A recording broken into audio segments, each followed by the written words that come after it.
how did they know that I'm going to live this long? And remember, the story was told way back in there. You know, the reason why I say that is because I tried to live a Christian life, and I don't want to worship. And the Bible tells me, thou shalt not have no other gods before me. And I was never left with me. Just a question. Mm-hmm. And it makes me think, you know, are they really true? Was there really something to that there that I should just totally ignore? Or should I listen a little longer and wait till time comes by of what I'm supposed to do, you know?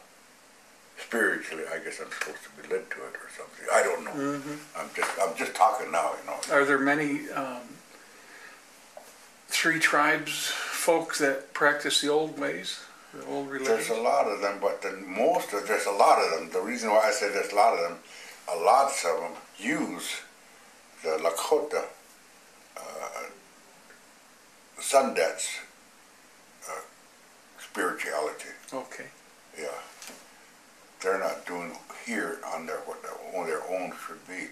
They meet out the tribe. A lot of them go to and some of the members of the tribe. This is a Mandan tribe.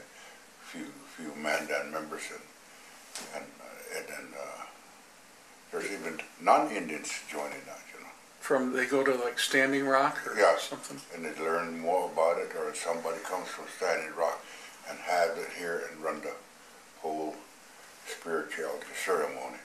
Great. And that's kind of what they're doing. Lots of them are showing it. And they say they see things and they feel things and things happen. I bet they do. I don't know. I really don't know. I bet they do. It was interesting to read about the white people, Catlin and Bodner, describing they spent the winter like Lewis and Clark did in Fort Bear's village, and they showed him. They took him into the medicine man's house, and a ceremonial house in the center of the village, and they did all sorts of dances, and the young men, as a rite of passage to become a man from a boy, would do something similar to the piercing and hanging from the ceiling, similar to the Lakota sun dance. So there was a very, very rich spiritual heritage there. Was your grandfather follow that at all? Or? No. They did. Theirs was similar. Oh, well, not similar, but a spiritual dance they had. They call it Okipa. Oh, that's it. That's the one. Yeah. Yeah, Okipa. Okipa dance. Yeah. Right. Okipa. That's the name. Okipa. Some of them will say Okipa. You know, you'll hear it pronounced Okipa. You know, but it's Okipa. Okipa. Okipa. Okipa. Yeah. Okipa. Okipa means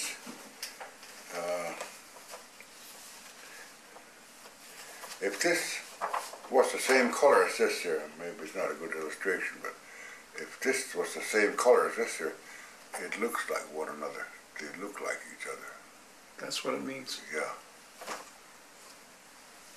The reason why that name became Okipa, long ago, that Okipa dance was a great spiritual thing, and I'm going to illustrate it by saying, you probably saw this, we see it on TV at times, when the minister, it's a preacher, he jumps and he hollers, and you know, in the name of Jesus and stuff, and you see, you probably saw this, I've seen it, and touch a person and they fall over. Witness. Yeah, and that's kind of the way long ago was the Okipa dance. And they even went as far as when the person had a real bad elbow or was deformed or maybe whatever, you know, he was wounded by enemy or something, it got stiff and they'd cut it off here and they'd pray over it, lay it on the altar, and they bring it back. The medicine man would put it back on. It was all That's how strong Okipa dance was at one time. And they went on till there's where I don't know, but I'll tell it anyway. The Okipa dance went, and there was something wrong with this man's head. He was, some people kind of go wacky, you know, for no reason, whatever the reason is, you know. And they have these insane asylum places, and they put him in there and stuff. Some of them went that way in them days. So they brought this man and they beheaded him. And they put that on the altar. And they prayed, they put that head back on and onto his body. And they were going to bring him out of it, and he never got here. He bled to death. That didn't work. Didn't work, yeah. Didn't work. No. But I always think at that time, the Lord was there spiritually. And said, this is not going to work. You're not like me. You're doing it wrong. You want to be like me. You can't be. I saw a Catholic church. Are most of the folks Catholic? Or yeah? Yeah. And then the man bled to death. And the head chief of that, whatever, the Mandan tribe, the man said, don't do that no more. It didn't work. It's not going to work. Somebody is not doing it right. Somebody is not in the right place when it should be. They kind of blame the spiritual life in each one of them. One was not very a good boy, you know, let's say. And that didn't happen.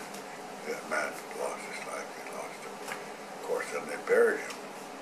But then somebody else was going to have one. He laid quiet for a while. Everybody was afraid to do that anymore. Sure. And the man said, well, we can do one thing. We can do something similar to it that looks like it. And that's where the word become Okipa dance. That's where That's how it got its name. Yeah, Okipa. Something that looks like it. Yeah. Something similar to it. Right. I see where you were going with that. Yeah. That's where it begun. And now they use it today. Yet today we use it. Okipa. Spiritually.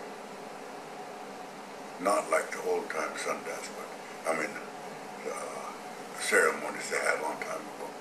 Where they beheaded and stuff. They don't do that no more. Right. But they do pierce themselves. But when it comes to that point where you pierce yourself and hang yourself, and in the Bible it says we don't have to do that. Jesus already did that for us.